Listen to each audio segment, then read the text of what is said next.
For Crema Media's Polity, I'm Sane Dlamini. Political analyst Aubrey Majiqi joins me to discuss his latest column titled Ramaphosa Headed for Stormy Seas. What would you say the newly elected ANC President Cyril Ramaphosa should do if he wished to lead the ANC towards victory at the 2019 polls?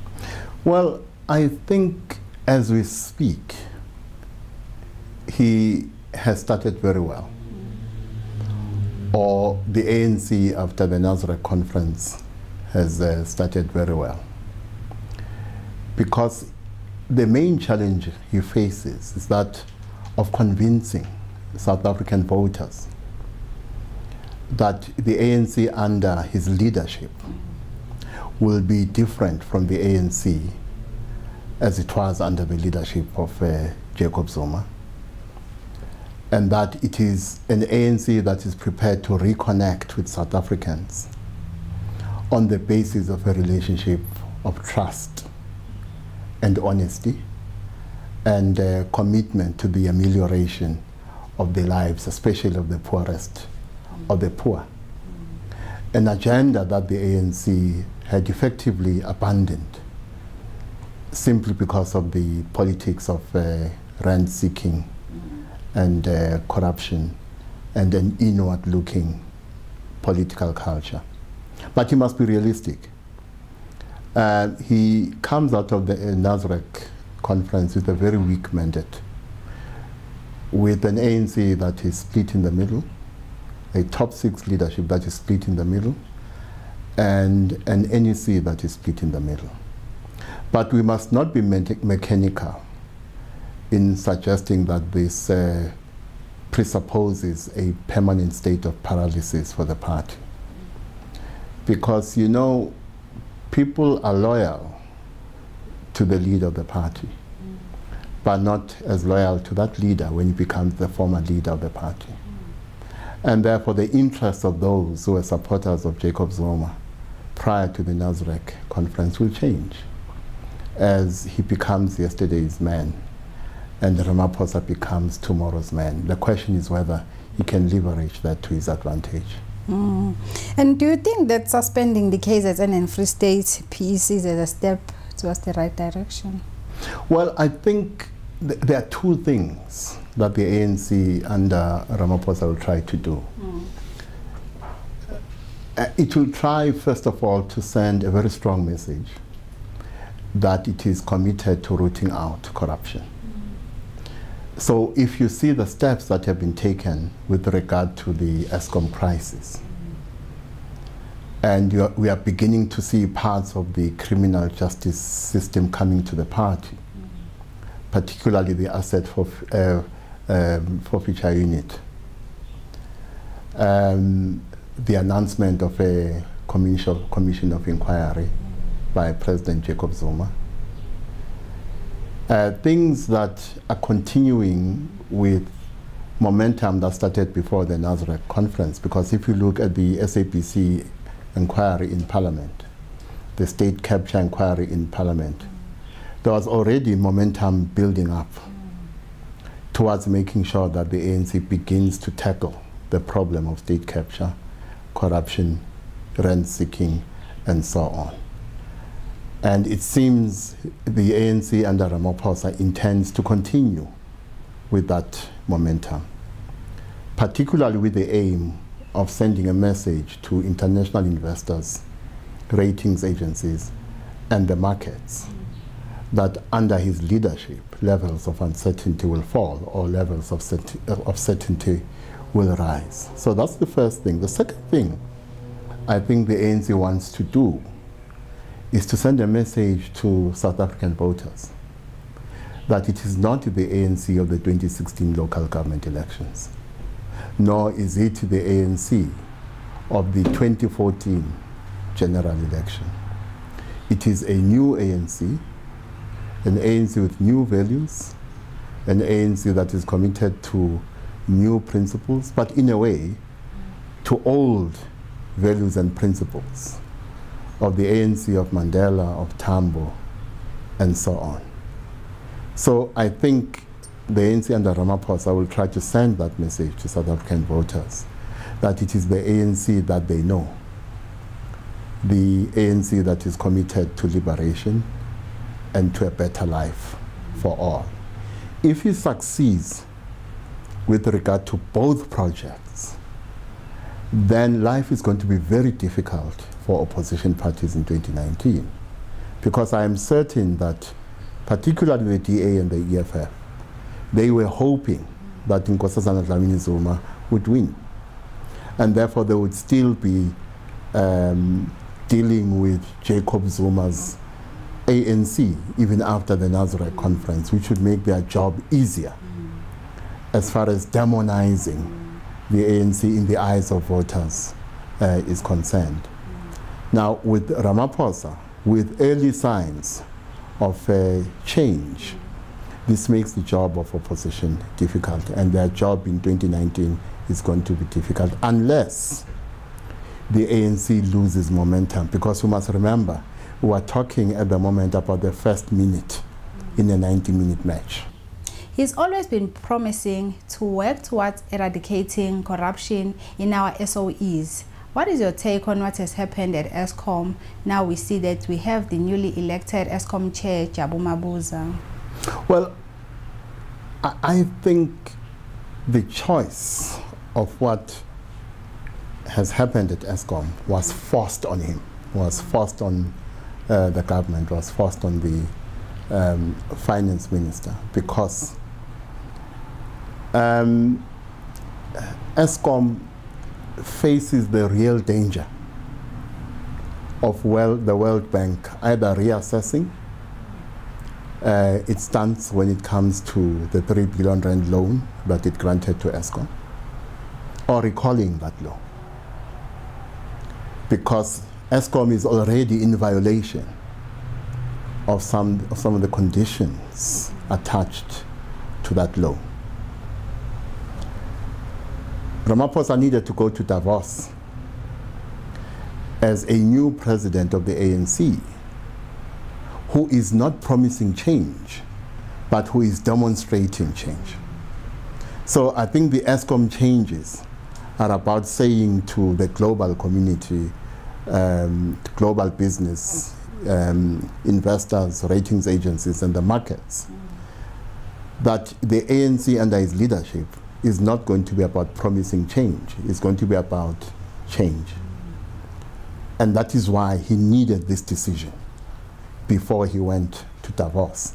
But I will keep on saying this is very early in the first half of a 90-minute match. And why do you say that he's heading for stormy seas?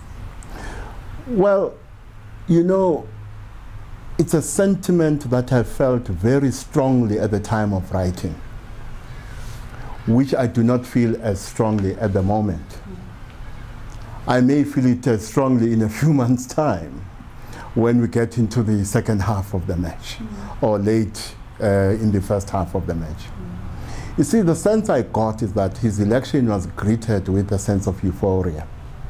And that euphoria worried me, because prior to the Nazareth conference, we seemed as South Africans to be saying all the problems of South Africa, maybe including global warming, are to be blamed on one man and one man only, Jacob Zuma, which of course is an unrealistic way of assessing the challenges of the country.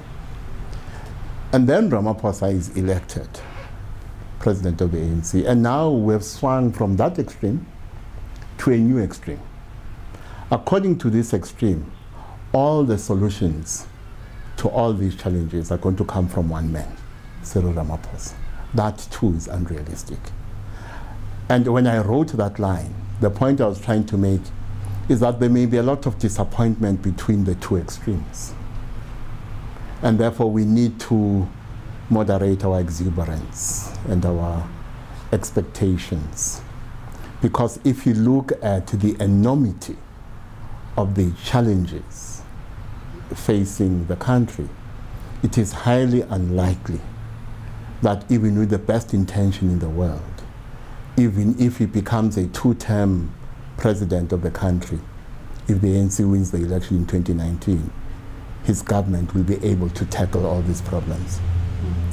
It's going to take us another generation of doing the right thing, taking the tough decisions that we need to take, of building proper relations between key social partners in South Africa, of repositioning South Africa on the continent and in the world, repositioning our economy before we can be satisfied that South Africa is on the right path. And that's going to take a long time. And that fruit will be borne after the end of Ramaphosa's presidency, if he does become president of South Africa.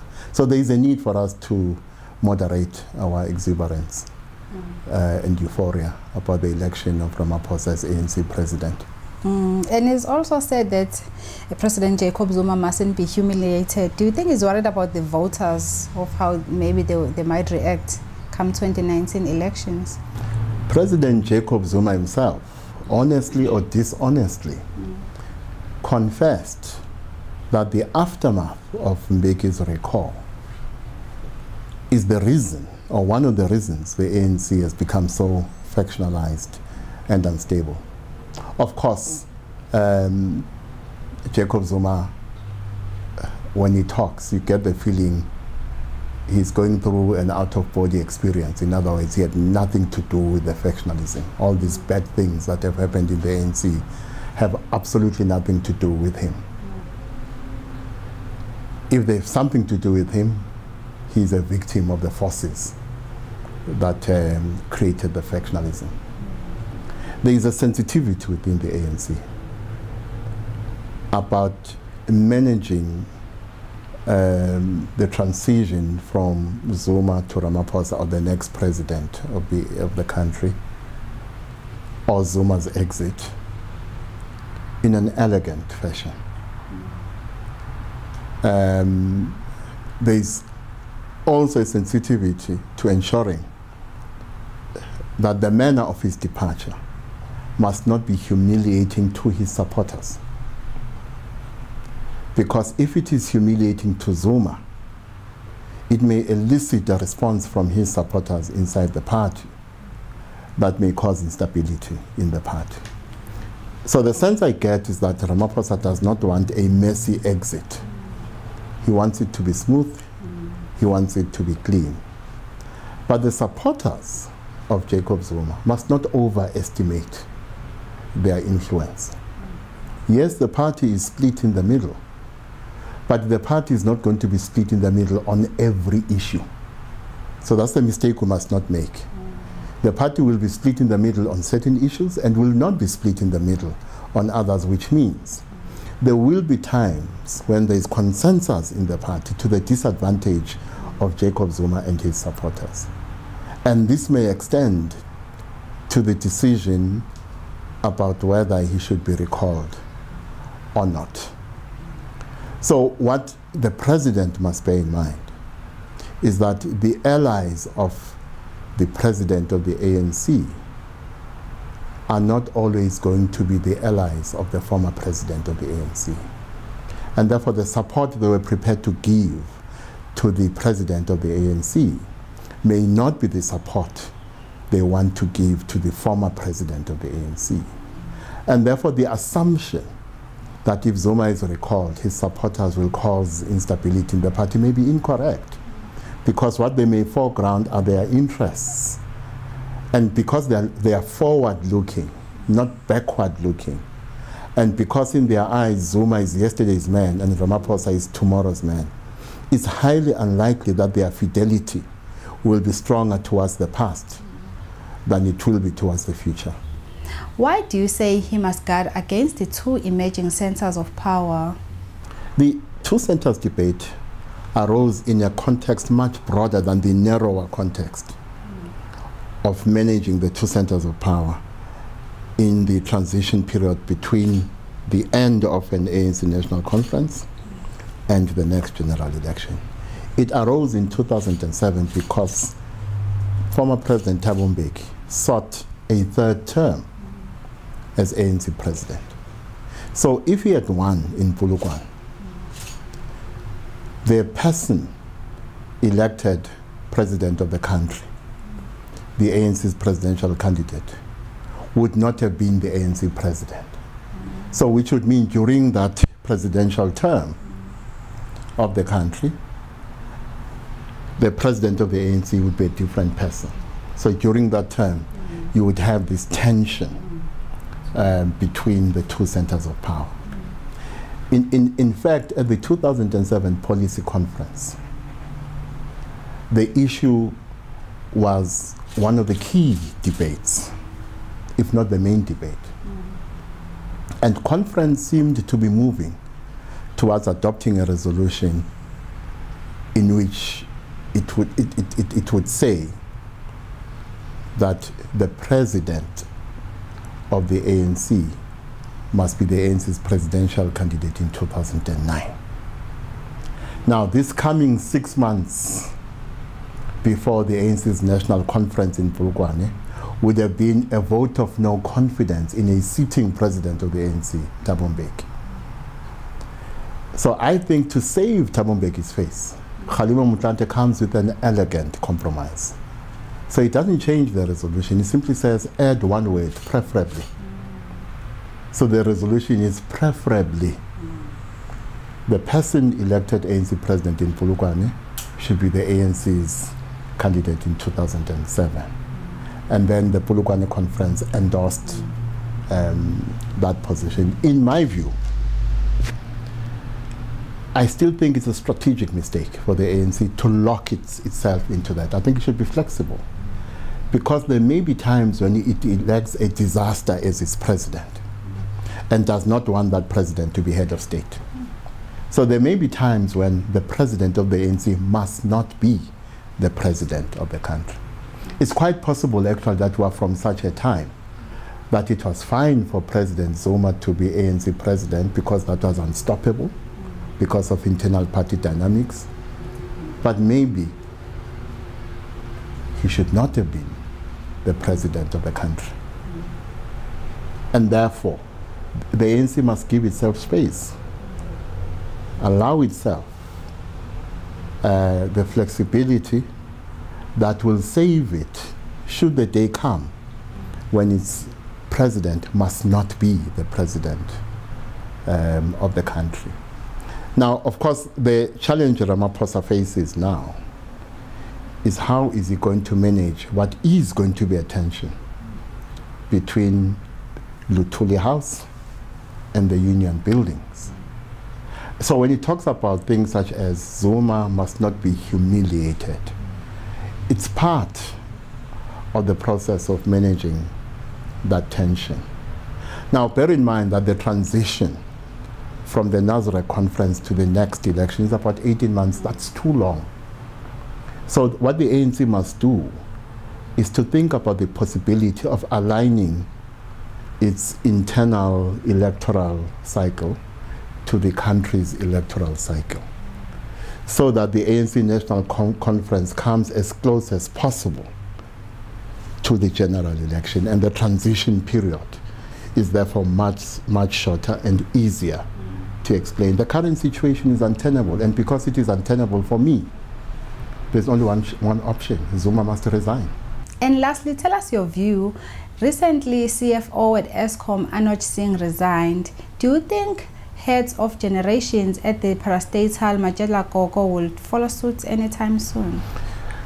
If early signals are anything to go by, it will take a lot to convince him to resign. But I do not think resignations will be enough. You know, we have this bad culture in South Africa. And maybe I should get a senior job in government. Corrupt, steal, and loot, knowing that the day they get rid of me, they will reward me with a golden handshake. That's the culture we have in the country. No one goes to jail for that. And I think what the ANC must begin to do now, and its government must begin to do now, is to make sure that those who loot and pillage in the state are not rewarded with golden handshakes. They go to jail. That was political analyst Aubrey Majiqi speaking to Crema Media's Polity about his latest column titled "Ramaphosa Headed for Stormy Seas."